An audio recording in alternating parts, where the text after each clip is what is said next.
ለቁርስ አማራጭ ዳቦ ላይ ቀብቶ ለመመገብ እንዲሁም ለተለያዩ ነገሮች መጠቀም የምትችሉትን ቸኮሌት በቤት ውስጥ በቀላል መንገድ እንዴት ማዘጋጀት እንደምትችሉ ላሳያችሁ።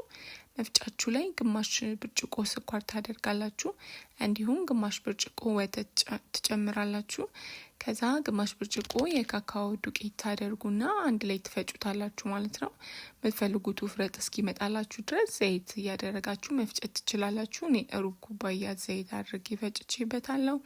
ከዛ አንድ ክዳን ቫኒላ አደረኩበት። ከዛ በኋላ እሱንም ማዋሃድ ነው።